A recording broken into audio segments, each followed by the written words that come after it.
आज आप लोग सुनेंगे शुक्रवार संतोषी माता की व्रत कथा। शुक्रवार के दिन माँ संतोषी का व्रत पूजन किया जाता है। इस पूजा के दौरान माता की आरती पूजन तथा अंत में माता की कथा सुनी जाती है। आइए सुनते हैं शुक्रवार संतोषी माता की व्रत कथा। एक बुढ़िया थे, उसके 7 बेटे थे। 6 बेटे कमाने वाले थे, जबकि एक बेटा निकम्मा था। बुढ़िया 6 बेटों की रसोई बनाती, भोजन कराती और उनसे जो कुछ भी जूठन बच जाती वह 7वें बेटे को दे देती थी। एक दिन वह पत्नी से बोला, देखो मेरी माँ को मुझ पर कितना प्रेम है। वह बोली, क्यों नहीं, सबका जूठा जो तुमको खिलाती हैं। वह बोला, ऐसा नहीं हो सकता, मैं जब तक आँखों से न देख लूँ मान नहीं सकता। बहू हंस कर बोली, देख लोगे तब तो मानोगे। कुछ दिन बाद त्यौहार आया। घर में 7 प्रकार के भोजन और चूरमे के लड्डू बने। वह जांचने को सिर दुखने का बहाना कर पतला वस्त्र सिर पर ओढ़े रसोई घर में सो गया। वह कपड़े में से सब देखता रहा। 6 भाई भोजन करने आए। उसने देखा माँ ने उनके लिए सुंदर आसन बिछा नाना प्रकार की रसोई परोसी और आग्रह करके उन्हें जमाया। वह देखता रहा। 6 भोजन करके उठे, तब माँ ने उनकी जूठी थालियों में से लड्डुओं के टुकड़े उठाकर एक लड्डू बनाया। जूठन साफ कर बुढ़िया माँ ने उसे पुकारा, बेटा 6 भाई भोजन करके चले गए, अब तू ही बाकी है, उठ जा, तू कब भोजन करेगा। वह कहने लगा, माँ मुझे भोजन नहीं करना, मैं अब परदेश जा रहा हूँ। माँ ने कहा, कल जाता हो तो आज चला जा। वह बोला, हाँ आज ही जा रहा हूँ। यह कहकर वह घर से निकल गया। चलते समय पत्नी की याद आ गई। वह गौशाला में कंडे यानी उपले थाप रही थी। वहाँ जाकर बोला, हम जावें परदेश, आवेंगे कुछ काल, तुम रहियो संतोष से धर्म अपनो पाल। वह बोली, जाओ पिया आनंद से, हमारो सोच हटाए, राम भरोसे हम रहे, ईश्वर तुम्हें सहाय। 2 निशानी आपन देख धारू में धीर, सुधी मति हमारी बिसारियो, रखियो मन गंभीर। वह बोला, मेरे पास तो कुछ नहीं है, यह अंगूठी है सो ले लो और अपनी कुछ निशानी मुझे दे दो। वह बोली, मेरे पास क्या है, यह गोबर भरा हाथ है। यह कहकर उसकी पीठ पर गोबर के हाथ की थाप मार दी। वह चल दिया। चलते चलते दूर देश पहुंचा। वहाँ एक साहूकार की दुकान थी, जहाँ जाकर कहने लगा, भाई मुझे नौकरी पर रख लो। साहूकार को ज़रूरत थी। बोला, रह जा। लड़के ने पूछा, तनख्वाह क्या दोगे। साहूकार ने कहा, काम देख कर दाम मिलेंगे। साहूकार की नौकरी मिली। वह सुबह 7 बजे से 10 बजे तक नौकरी पर जाने लगा। कुछ दिनों में दुकान का सारा लेन देन, हिसाब किताब, ग्राहकों को माल बेचना, सारा काम करने लगा। साहूकार के 7-8 नौकर थे। वे सब चक्कर खाने लगे। यह तो बहुत होशियार बन गया। सेठ ने भी काम देखा और 3 महीने में ही उसे आधे मुनाफे का हिस्सेदार बना लिया। वह कुछ वर्ष में ही नामी सेठ बन गया और मालिक सारा कारोबार उस पर छोड़कर चला गया। पति की अनुपस्थिति में सास का अत्याचार बढ़ने लगा। इधर उसकी पत्नी को सास ससुर दुख देने लगे। सारी गृहस्थी का काम करा के उसे लकड़ी लेने जंगल में भेजते। इस बीच घर के आटे से जो भूसी निकलती उसकी रोटी बनाकर रख दी जाती और फूटे नारियल की नरेली में पानी। एक दिन वह लकड़ी लेने जा रही थी कि रास्ते में बहुत सी स्त्रियां संतोषी माता का व्रत करती दिखाई दी। वह वहाँ खड़ी होकर कथा सुनने लगी और पूछा, बहनों, तुम किस देवता का व्रत करती हो और उसके करने से क्या फल मिलता है? यदि तुम इस व्रत का विधान मुझे समझा कर कहोगे तो मैं तुम्हारा बड़ा एहसान मानूंगी। तब उनमें से एक स्त्री बोली, सुनो बहन, यह संतोषी माता का व्रत है। इसके करने से निर्धनता दरिद्रता का नाश होता है और जो कुछ मन में कामना हो सब संतोषी माता की कृपा से पूरी होती है। तब उसने उससे व्रत की विधि पूछी। वह भक्तिन स्त्री बोली, 1.25 आने का गुड़ चना लेना, इच्छा हो तो 5.25 आने का लेना, या 1.25 रुपये का भी, या सहूलियत के अनुसार लाना। बिना परेशानी और श्रद्धा व प्रेम से जितना भी बने पड़े सवैया लेना। प्रत्येक शुक्रवार का निराहार रहकर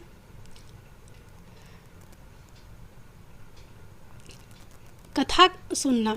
इसके बीच कर्म टूटे नहीं, लगातार नियम पालन करना। सुनने वाला कोई ना मिले तो घी का दीपक जला उसके आगे या जल के पात्र को सामने रखकर कथा कहना। जब कार्य सिद्ध ना हो नियम का पालन करना और कार्य सिद्ध हो जाने पर व्रत का उद्यापन करना। 3 मास में माता फल पूरा करती हैं। यदि किसी के ग्रह खोटे भी हो तो भी माता वर्ष भर में कार्य सिद्ध करती हैं। फल सिद्ध होने पर उद्यापन करना चाहिए, बीच में नहीं। उद्यापन में 2.5 सेर आटे का खाजा तथा इसी परिणाम से खीर तथा चने का साग करना। 8 लड़कों को भोजन कराना।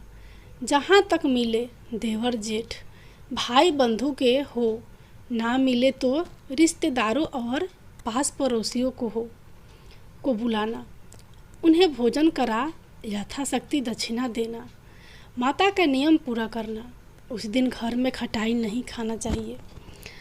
यह सुन बुढ़िया के लड़के की बहू चल दी। रास्ते में लकड़ी के बोझ को बेच दिया और उन पैसों से गुड़ चना ले माता के व्रत की तैयारी करी। आगे चली और सामने मंदिर देखकर पूछने लगी, यह मंदिर किसका है? सब कहने लगे, संतोषी माता का मंदिर है। यह सुनकर माता के मंदिर में जाकर चरणों में लौटने लगी। दिन हो विनती करने लगी, मैं निपट अज्ञानी हूँ, व्रत के कुछ भी नियम नहीं जानती। मैं दुखी हूँ, हे माता जगत जननी, मेरा दुख दूर कर, मैं तेरी शरण में हूँ। माता को दया आई। एक शुक्रवार बीता कि दूसरे को उसके पति का पत्र आया और तीसरे शुक्रवार को उसका भेजा हुआ पैसा आ पहुँचा। यह देख जेठ जेठानी मुँह सिकोड़ने लगे। लड़के ताने देने लगे। काकी के पास पत्र आने लगे, रुपया आने लगा। अब तो काकी की खातिर बढ़ेगी। बेचारी सरलता से कहती, भैया कागज आवे रुपया आवे, हम सब के लिए अच्छा है। ऐसा कहकर आंखों में आंसू भरकर संतोषी माता के मंदिर में आ मातेश्वरी के चरणों में गिरकर रोने लगी। माँ, मैंने तुमसे पैसा कब मांगा है? मुझे पैसे से क्या काम है? मुझे तो अपने सुहाग से काम है। मैं तो अपने स्वामी के दर्शन मांगती हूँ। तब माता ने प्रसन्न होकर कहा, जा बेटी, तेरा स्वामी आएगा। यह सुनकर खुशी से बावली होकर घर में जा काम करने लगी। अब संतोषी माँ विचार करने लगी, इस भोली पुत्री को मैंने कह तो दिया कि तेरा पति आएगा, लेकिन कैसे आएगा? वह तो इसे सपने में भी याद नहीं करता। उसे याद दिलाने को मुझे ही जाना पड़ेगा। इस तरह माताजी उस बुढ़िया के बेटे के पास जा सपने में प्रकट हो कहने लगी, साहूकार के बेटे सो रहा है या जगता है? वह कहने लगा, माता सोता भी नहीं जागता भी नहीं हूँ, कहो क्या आज्ञा है? माँ कहने लगी, तेरे घर बार कुछ है कि नहीं? वह बोला, मेरे पास सब कुछ है, माँ बाप है, बहू है, क्या कमी है? माँ बोली, भोले पुत्र, तेरी बहू घोर कष्ट उठा रही है। तेरे माँ बाप उसे परेशानी दे रहे हैं। वह तेरे लिए तरस रही है, तो उसकी सुध ले। वह बोला, हाँ माता जी, यह तो मालूम है, परंतु जाऊं तो कैसे? परदेश की बात है, लेन देन का कोई हिसाब नहीं, कोई जाने का रास्ता नहीं आता, कैसे चला जाऊं? माँ कहने लगी, मेरी बात मान, सवेरे नहा धोकर संतोषी माता का नाम ले, घी का दीपक जला, दंडवत कर, दुकान पर जा बैठ। देखते देखते सारा लेन देन चुक जाएगा, जमा का माल बिक जाएगा, साँझ होते होते धन का भारी ढेर लग जाएगा। अब बूढ़े की बात मानकर वह नहा धोकर संतोषी माता को दंडवत घी का दीपक जला दुकान पर जा बैठा। थोड़ी देर में देने वाले रुपया लेने लगे, लेने वाले हिसाब लेने लगे। कोठे में भरे सामान के खरीदार नगद दाम में सौदा करने लगे।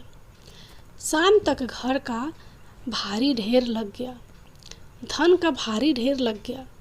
मन में माता का नाम ले, चमत्कार देख, प्रसन्न हो, घर ले जाने के वास्ते गहना कपड़ा सामान खरीदने लगा। यहाँ काम से निपट तुरंत घर को रवाना हुआ। उधर उसकी पत्नी जंगल में लकड़ी लेने जाती है। लौटते वक्त माता जी के मंदिर में विश्राम करती है। वह तो उसके प्रतिदिन रुकने का जो स्थान ठहरा। धूल उड़ती देख वह माता से पूछती है, हे माता, यह धूल कैसे उड़ रही है? माता कहती है, हे पुत्री, तेरा पति आ रहा है। अब तू ऐसा कर, लकड़ियों के 3 बोझ बना ले, एक नदी के किनारे पर रख और दूसरा मेरे मंदिर पर व तीसरा अपने सिर पर। तेरे पति को लकड़ियों का गट्टर देख मोह पैदा होगा, वह यहाँ रुकेगा, नाश्ता पानी खाकर माँ से मिलने जाएगा। तब तू लकड़ियों का बोझ उठा कर जाना और चौक में गट्टर डालकर जोर से आवाज़ लगाना, लो सासू जी, लकड़ियों का गट्टर लो, भूसी की रोटी दो, नारियल के खपरे में पानी दो। आज मेहमान कौन आया है? माताजी से बहुत अच्छा कहकर वह प्रसन्न मन से लकड़ियों के 3 गट्टर बनाई, एक नदी के किनारे पर और एक माताजी के मंदिर पर रखा। इतने में मुसाफिर आ पहुंचा। सूखी लकड़ी देख उसकी इच्छा उत्पन्न हुई कि हम यहीं पर विश्राम करें और भोजन बनाकर खा पीकर गांव जाएं। इसी तरह रुक कर भोजन बना विश्राम करके गांव को गया। सबसे प्रेम से मिला। उसी समय सिर पर लकड़ी का गट्टर लिए वह उतावली सी आती है। लकड़ियों का भारी बोझ आंगन में डालकर जोर से 3 आवाज़ देती है, लो सासू जी, लकड़ियों का गट्टर लो, भूसी की रोटी दो, आज मेहमान कौन आया है? यह सुनकर उसकी सास बाहर आकर अपने दिए हुए कष्टों को भुलाने हेतु कहती है, बहू, ऐसा क्यों कहती है? तेरा मालिक ही तो आया है। आ बैठ, मीठा भात खा, भोजन कर, कपड़े गहने पहन। उसकी आवाज़ सुन उसका पति बाहर आता है। अंगूठी देख व्याकुल हो जाता है। माँ से पूछता है, माँ, यह कौन है? माँ बोली, बेटा, यह तेरी बहू है। जब से तू गया है तब से सारे गांव में भटकती फिरती है, घर का काम काज कुछ करती नहीं, 4 पहर आकर खा जाती है। वह बोला, ठीक है माँ, मैंने इसे भी देखा और तुम्हें भी देखा, अब दूसरे घर की ताली दो, उसमें रहूँगा। माँ बोली, ठीक है, जैसी तेरी मर्जी। तब वह दूसरे मकान की 3री मंजिल का कमरा खोल सारा सामान जमाया। एक दिन में राजा के महल जैसा ठाठ बाट बन गया। अब क्या था, बहू सुख भोगने लगी। इतने में शुक्रवार आया। शुक्रवार के उद्यापन में हुई भूल। बहू ने खटाई का इस्तेमाल कर लिया। उसने पति से कहा, मुझे संतोषी माता के व्रत का उद्यापन करना है। पति बोला, खुशी से कर लो। वह उद्यापन की तैयारी करने लगी। जेठानी के लड़कों को भोजन के लिए कहने गई। उन्होंने मंजूर किया, परंतु पीछे से जेठानी ने अपने बच्चों को सिखाया, देखो भोजन के समय खटाई मांगना, जिससे उसका उद्यापन पूरा ना हो सके।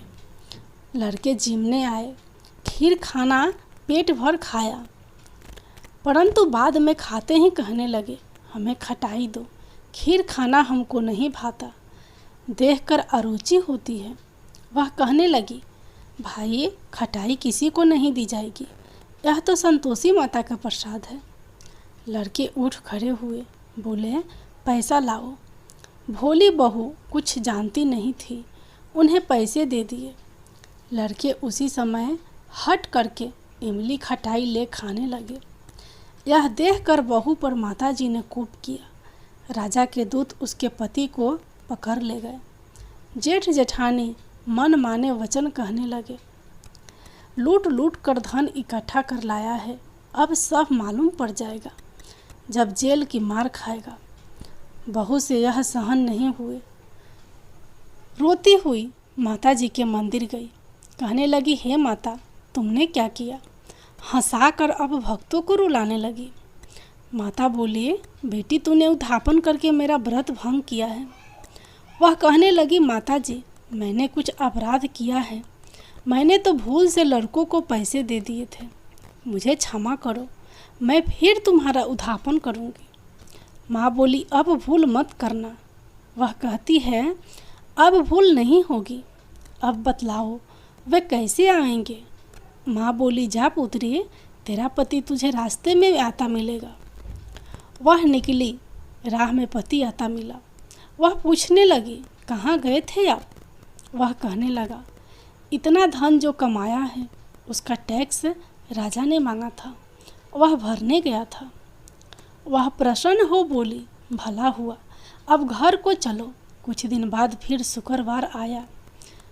वह बोली, मुझे फिर माता का उद्यापन करना है। पति ने कहा, करो। बहू फिर जेठ के लड़कों को भोजन को कहने गई। जेठानी ने एक दो बातें सुनाई और सब लड़कों को सिखाने लगी, तुम सब लोग पहले ही खटाई मांगना। लड़के भोजन से पहले कहने लगे, हमें खीर नहीं खानी, हमारा जी बिगड़ता है, कुछ खटाई खाने को दे दो। वह बोली, खटाई किसी को नहीं मिलेगी, आना हो तो आओ। वह ब्राह्मण के लड़के लाकर भोजन कराने लगी। यथाशक्ति दक्षिणा की जगह एक एक फल उन्हें दिया। संतोषी माता प्रसन्न हुई। माता की कृपा होते ही 9वें मास में उसके चंद्रमा के समान सुंदर पुत्र प्राप्त हुआ। पुत्र को पाकर प्रतिदिन माता जी के मंदिर को जाने लगी। माँ ने सोचा, यह रोज आती है, आज क्यों न इसके घर चलूं। यह विचार कर माता ने भयानक रूप बनाया। गुड़ चने से सना मुख, ऊपर सूंड के समान होठ, उस पर मक्खियाँ भिन भिन कर रही थी। देहली पर पैर रखते ही उसकी सास चिल्लाई, देखो रे कोई चुड़ैल डाकिन चली आ रही है, लड़कों इसे भगाओ, नहीं तो किसी को खा जाएगी। लड़के भगाने लगे, चिल्लाकर खिड़की बंद करने लगे। बहू रोशनदान में से देख रही थी। प्रसन्नता से पगली बन चिल्लाने लगी, आज मेरी माता जी मेरे घर आई हैं। वह बच्चे को दूध पीने से हटाती है। इतने में सास का क्रोध फट पड़ा। वह बोली, क्या उतावली हुई है? बच्चे को पटक दिया। इतने में माँ के प्रताप से लड़के ही लड़के नजर आने लगे। वह बोली, माँ, मैं जिसका व्रत करती हूँ यह संतोषी माता है। सबने माता जी के चरण पकड़ लिए और विनती कर कहने लगे, हे माता, हम मूर्ख हैं, अज्ञानी हैं, तुम्हारे व्रत की विधि हम नहीं जानते। व्रत भंग कर हमने बड़ा अपराध किया है। जग माता, आप हमारा अपराध क्षमा करो। इस प्रकार माता प्रसन्न हुई। बहू को प्रसन्न हो जैसा फल दिया वैसा माता सबको देना। जो पढ़े उसका मनोरथ पूर्ण हो, जो सुने उसका भी मनोरथ पूर्ण हो। बोलो संतोषी माता की जय हो।